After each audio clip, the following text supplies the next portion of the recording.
Hello everyone, welcome back to my channel. आज हम लोग जीके जीएस क्वेश्चंस को पहले सॉल्व करेंगे और लास्ट में करंट अफेयर्स के क्वेश्चंस रहेंगे, मोस्ट इंपॉर्टेंट करंट अफेयर्स के क्वेश्चन। अभी चुनाव चल रहे हैं तो फर्स्ट क्वेश्चन इसी से रिलेटेड है। राष्ट्रीय मतदाता दिवस प्रतिवर्ष कब मनाया जाता है? 23 जनवरी, 24, 25 या फिर 26 जनवरी? आप लोग आंसर गेस करिएगा। और इसका आंसर बताने से पहले आप लोगों से एक छोटा सा रिक्वेस्ट करेंगे कि मेरा वीडियो अच्छे लगते हो तो प्लीज़ वीडियो को एक लाइक कर दिया करिए, क्योंकि मेरे चैनल के ग्रो के लिए ये मोस्ट इम्पॉर्टेंट है कि आप लोग कम से कम लाइक करके जाएं, ना अगर जो सब्सक्राइब भी करते हैं तो भी। राष्ट्रीय मतदाता दिवस प्रतिवर्ष कब मनाया जाता है? तो ये मनाया जाता है 25 जनवरी को। यहाँ पर राइट आंसर जो है वो थर्ड है। 25 जनवरी को प्रतिवर्ष हम लोग राष्ट्रीय मतदाता दिवस मनाते हैं। नेक्स्ट क्वेश्चन है, भारत के संविधान में जन स्वास्थ्य एवं स्वच्छता किसमें शामिल है? यहाँ सूचियों की बात हो रही है, राज्य सूची में, समवर्ती सूची में या संघ सूची में। आपको बताना है किस सूची में जन स्वास्थ्य एवं स्वच्छता शामिल है। तो ये शामिल है आपका संविधान की 7वीं अनुसूची की राज्य सूची में। किसमें है? राज्य सूची। फर्स्ट ऑप्शन यहाँ पर हम लोगों का राइट आंसर है। संविधान की जो 7वीं अनुसूची है उसमें जन स्वास्थ्य एवं स्वच्छता शामिल है।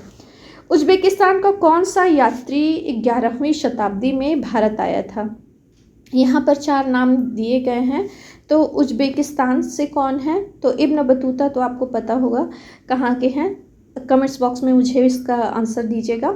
इसके बारे में इब्न बतूता के किताब कब आया था, मतलब और कहाँ से आया था, इसके बारे में मैंने पिछले वीडियो में डिस्कस किया हुआ है। चलिए, इसका जो राइट आंसर होगा वो उज्बेकिस्तान से रिलेटेड है, अल बरूनी। यहाँ सेकेंड ऑप्शन जो है ये राइट आंसर है। ये किसके दरबारी थे या किसके साथ आए थे, मतलब आक्रमणकारी के? तो वो थे महमूद गजनवी। महमूद गजनवी का ये दरबारी था और उन्हीं के साथ भारत में आया था। इसकी एक पुस्तक है तहकीके हिंद, जिसको किताबुल हिंद के नाम से भी जानते हैं हम। ये इसकी पहली, मतलब ये इसकी पुस्तक है जिसमें भारतीयों के बारे में विस्तार से पहली बार हमको किसी विदेशी के द्वारा मालूम पड़ता है। चलिए नेक्स्ट देखते हैं, विश्व बांस दिवस हर साल किस तिथि को मनाया जाता है? मोस्ट इम्पॉर्टेंट क्वेश्चन है। विश्व बांस दिवस मनाया जाता है 30 दिसंबर, 10 मार्च, 18 सितंबर या जुलाई में। तो ये मनाया जाता है विश्व बांस दिवस 18 सितंबर, यानी कि थर्ड ऑप्शन हम लोगों का जो है वो राइट आंसर है। अभी एक चर्चा में रहा है खराई ऊँट, इसके बारे में थोड़ा सा हम लोग बात कर लेते हैं। खराई ऊँट भोजन के लिए मुख्यतः किस पर आश्रित रहने के लिए जाने जाते हैं? यहाँ पर है नागफनी, जोशुआ ट्री, समुद्री खरपतवार और या फिर ब्रिटबुल। ये फोर्थ ऑप्शन है, यहाँ पर एडिट में नहीं जा पाया है नीचे। ब्रिटबुल, इसमें से आपको राइट आंसर गेस करना है। तो पहले हम लोग खराई ऊँटों के बारे में बात कर ले। ये आपका है मुख्यतः कहाँ पर पाए जाते हैं? तो आपके राजस्थान में पाए जाते हैं। राजस्थान में पाए जाते हैं और ये किस पे रहते हैं, आश्रित रहने के लिए जाने जाते हैं? तो इसका राइट आंसर है थर्ड ऑप्शन, समुद्री खरपतवार यानी कि मैंग्रोव्स के लिए। ये अभी इनको इंडेंजर्ड स्पीशीज़ में शामिल किया गया है। मुश्किल से 5000 ही बचे हैं खराई ऊँट। इनकी विशेषता ये है कि ये आम ऊँटों से थोड़े छोटे होते हैं और साथ ही साथ ये समुद्र में भी तैरने के लिए मतलब ये पानी में भी आसानी से तैर सकते हैं, खारे पानी में। नेक्स्ट क्वेश्चन देखते हैं, किस एआई कंपनी ने भावात्मक बुद्धिता के साथ दुनिया का पहला संवादात्मक एआई पेश किया है? इस क्वेश्चन का मीनिंग ये है कि ये जो एआई है ये, इससे आप एक तरीके से बात कर सकते हैं, जैसे एलेक्सा या और किसी चैटबॉट से आप लोग बात करते हैं। लेकिन ये भावात्मक बुद्धिमत्ता ये करती है आपके बात से, वो आपके प्रश्न को नहीं, आपके शब्दों को नहीं सुनती है, बल्कि आप किस टोन में उससे बात कर रहे हैं। मतलब आप बात करते समय आप हैप्पी हैं या थोड़े से सैड हैं या गुस्से में हैं, इस चीज़ को वो कैच करता है। तो ये आपका होगा इन्फेक्शन एआई, डेल ई या सोरा या फिर ह्यूम। राइट आंसर गेस कर लीजिएगा, ये भी बहुत चर्चा में रहा है। तो ये है ह्यूम। फोर्थ ऑप्शन यहाँ पर जो है वो राइट आंसर है। ह्यूम जो है वो आपके बात करने के साथ साथ उसकी भावना क्या है, उस भावना को वो पकड़ता है। नेक्स्ट देखते हैं, निम्नलिखित में से किसे पुरुष T20 विश्व कप का 2024 का एम्बेसडर नियुक्त किया गया है। ये 2 क्वेश्चंस मैंने पहले डाल दिया है, बाकी करंट अफेयर्स के क्वेश्चन पीछे हैं, उस पर हम लोग चर्चा करेंगे। तो पुरुष T20 विश्व कप 2024 का एम्बेसडर नियुक्त किया गया है यहाँ पर युवराज सिंह को। फर्स्ट ऑप्शन यहाँ पर राइट आंसर है हम लोगों का। एराविकुलम राष्ट्रीय उद्यान किस राज्य में स्थित है? असम, केरल, कर्नाटक या फिर Andhra Pradesh? Most important question है। तो ये है आपका केरल के इडुक्की ज़िले में। कहाँ पर है? केरल के इडुक्की ज़िले में। और केरल का क्षेत्रफल में सबसे बड़ा राष्ट्रीय उद्यान भी है ये एराविकुलम। इसका अगर जो क्षेत्रफल की बात करें तो 97 वर्ग किलोमीटर में ये फैला हुआ है। 97 वर्ग किलोमीटर में ये फैला हुआ है। नेक्स्ट देखते हैं क्वेश्चन, अंग्रेजों के खिलाफ भारतीय सैनिकों द्वारा पहला बड़े पैमाने पर विद्रोह, जिसे वेल्लोर विद्रोह कहते हैं, ये किस वर्ष हुआ था? ऐसे सैनिक विद्रोह को तो हम लोग जानते हैं 1857 में हुआ था, 1857 की क्रांति, लेकिन वेल्लोर उससे बहुत पहले ही हुआ था। तो ये किस वर्ष हुआ था अंग्रेजों के खिलाफ भारतीय सैनिकों द्वारा? तो ये हुआ था, वेल्लोर है कहाँ आपको बता दें, तो ये वेल्लोर है मद्रास में, अभी जिसको चेन्नई के नाम से हम लोग जानते हैं। ये हुआ था आपका 10 जुलाई 1806 ईस्वी में। यहाँ पर थर्ड ऑप्शन जो है वो राइट आंसर है। 10 जुलाई 1806 में मद्रास का जो वेल्लोर था उसमें ये विद्रोह हमको देखने को मिलता है।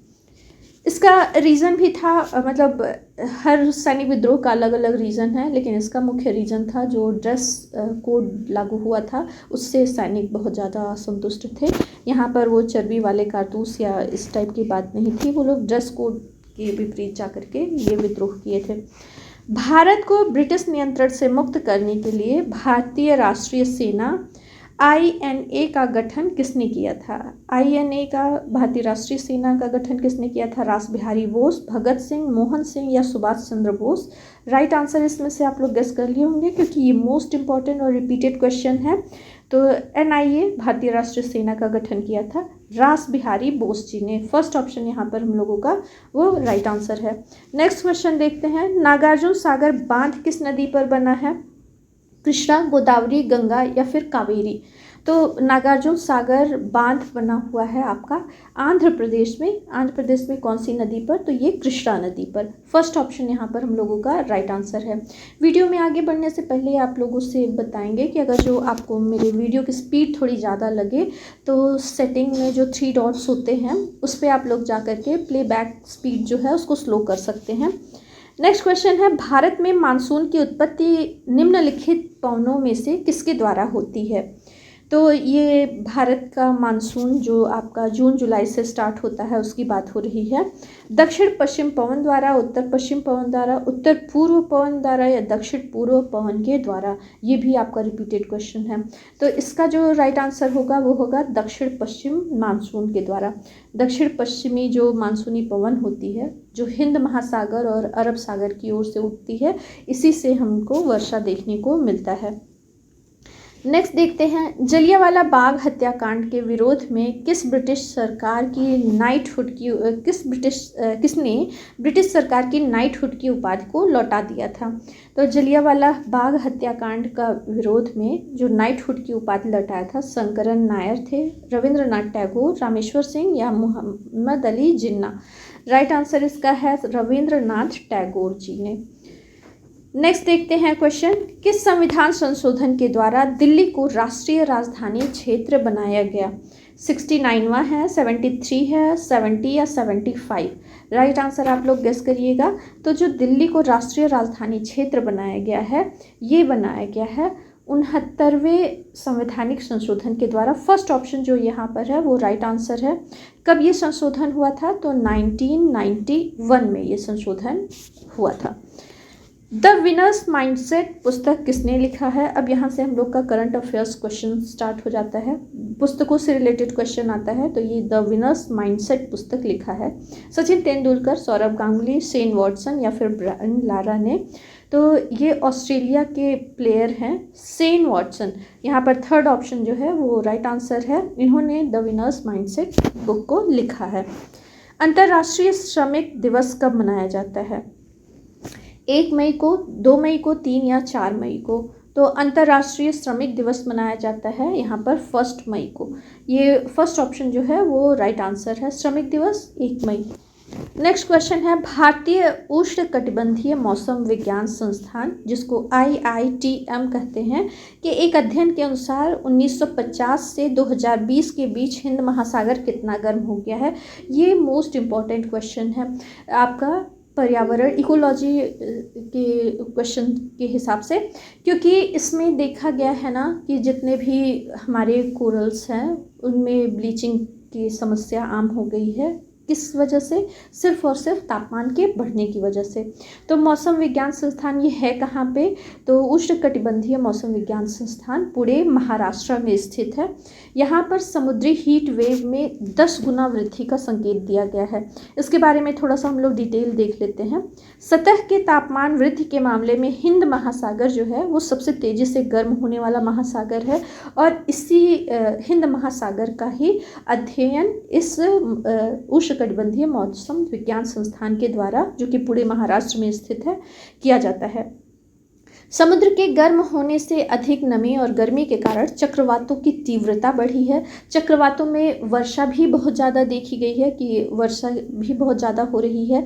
लगातार तीव्र गर्मी की लहरों से कोरल ब्लीचिंग, समुद्री घास के विनाश और केल्प वनों के नष्ट होने की संभावना है, जो मत्स्य पालन के लिए महत्वपूर्ण है। चलिए नेक्स्ट क्वेश्चन देखते हैं। किस राज्य ने नीलगिरी तहर का सर्वेक्षण शुरू किया है? ये आपको बता दें, एक हिंट दे देते हैं। नीलगिरी जो तहर है ये इस राज्य का जो राष्ट्रीय पशु भी है। आंध्र प्रदेश, मिजोरम, कर्नाटक या फिर तमिलनाडु? तो राज्य का राजकीय पशु है, ये है आपका तमिलनाडु। फोर्थ ऑप्शन यहाँ पर जो है वो राइट आंसर है। नीलगिरी तहर तमिलनाडु का राजकीय पशु भी है और इसी का सर्वेक्षण शुरू किया गया है। गोल्डमैन पर्यावरण पुरस्कार 2024 किस भारतीय को प्राप्त हुआ है? मोस्ट इम्पॉर्टेंट क्वेश्चन ये भी आपका है। अलेक्सी नवलनी हैं, डॉक्टर कार्तिक कुमुरी हैं, Vineet Jain, Alok Shukla. Right answer guess कर लिए होंगे आप लोग। इसका जो राइट आंसर है आलोक शुक्ला जी हैं, जो कि गोल्डमैन पर्यावरण पुरस्कार 2024 से सम्मानित हुए हैं। ये पुरस्कार किसके द्वारा दिया जाता है? तो गोल्डमैन पर्यावरण पुरस्कार को गोल्डमैन पर्यावरण फाउंडेशन के द्वारा दिए जाने वाले ग्रीन नोबेल पुरस्कार के रूप में भी इसको जाना जाता है। स्थापना हुई थी 1989 में रिचर्ड और रोंडा गोल्डमैन के द्वारा, इसीलिए इसका नाम गोल्डमैन पर्यावरण पुरस्कार दिया गया है। आलोक शुक्ला छत्तीसगढ़ के हसदेव अरण्य में 21 नियोजित कोयला खदानों में से 4.45 लाख एकड़ जैव विविधता से समृद्ध जंगलों को बचाया है।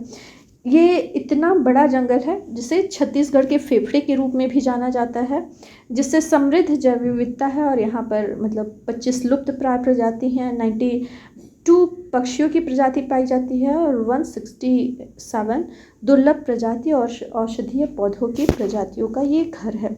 और इसी को संरक्षित करने के प्रयास के चलते इनको गोल्डमैन पर्यावरण पुरस्कार प्राप्त हुआ है। नेक्स्ट क्वेश्चन देखते हैं। रुआंग ज्वालामुखी किस देश में है जिसमें हाल ही में विस्फोट हुआ है?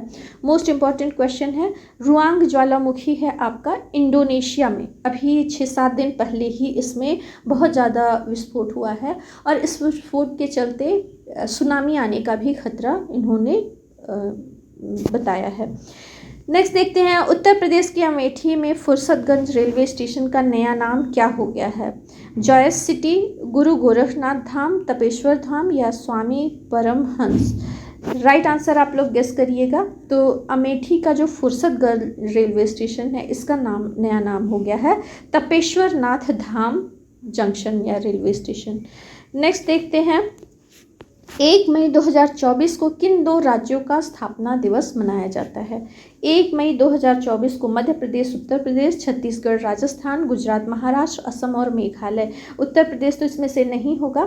बाकी 3 ऑप्शन में से थर्ड ऑप्शन जो है वो राइट आंसर है। गुजरात और महाराष्ट्र ये दोनों 1960 में भाषाई संघर्ष के आधार पर इनको अलग कर दिया गया था 1 मई 2024 को, और इस तरीके से इन दोनों राज्यों का स्थापना दिवस 1 मई 1960 में बना था ये दोनों राज्य। नेक्स्ट क्वेश्चन देखते हैं। हाल ही में आधिकारिक तौर पर भारत के 84वें ग्रैंड मास्टर का खिताब किसे मिला है? आदित्य सामंत, सायंतन दास, वैशाली रमेश बाबू, प्रणीत वुपलाला। इसमें से राइट आंसर आप लोग गेस करिएगा। तो अभी 84वां ग्रैंड मास्टर का खिताब हासिल हुआ है, ये हैं वैशाली रमेश बाबू। ये तीसरी भारतीय महिला हैं जिन्हें ग्रैंड मास्टर का खिताब हासिल हुआ है। आइए इनके बारे में थोड़ा सा जान लेते हैं। ये आप लोगों ने सुना होगा कि प्रज्ञानंद ये इनकी बहन है वैशाली, और प्रज्ञानंद के बारे में भी आप लोगों को पता होगा। 12 वर्ष की उम्र में 2018 में उन्होंने ग्रैंड मास्टर का खिताब हासिल किया था, सबसे कम उम्र में।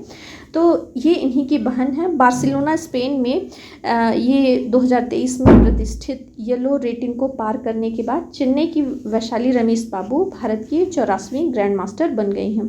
ये खिताब हासिल करने वाले सिर्फ 3 सदस्य हैं, जिसमें वैशाली हैं, कोनेरू हम्पी हैं और हरिका द्रोणवल्ली हैं। नेक्स्ट देखते हैं। हाल ही में DRDO ने किस लेजर हथियार संबंधी परियोजना का अनावरण किया है? तो ये ड्रैग मार्क है, स्मार्ट, दुर्गा या फिर रॉक्स। तो इसका जो ऑप्शन होगा राइट आंसर आप लोग गेस कर लीजिएगा। तो DRDO ने लेजर हथियार से संबंधित परियोजना जो है वो है दुर्गा 2। यहाँ पर राइट आंसर है थर्ड ऑप्शन हम लोगों का सही होता है।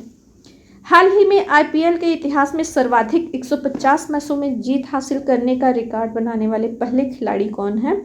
रविंद्र जडेजा या फिर महेंद्र सिंह धोनी, दिनेश कार्तिक। यहाँ पर एक ऑप्शन 2 बार रिपीट हो गया है।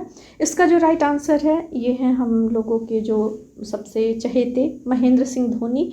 इनको मिला है सर्वाधिक 150 मैचों में जीत हासिल करने का इन्होंने रिकॉर्ड बनाया है IPL में।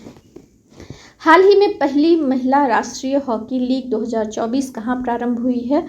झारखंड, उड़ीसा, उत्तर प्रदेश या फिर Madhya Pradesh. Most important question हो जाता है क्योंकि ये पहली राष्ट्रीय महिला हॉकी लीग है।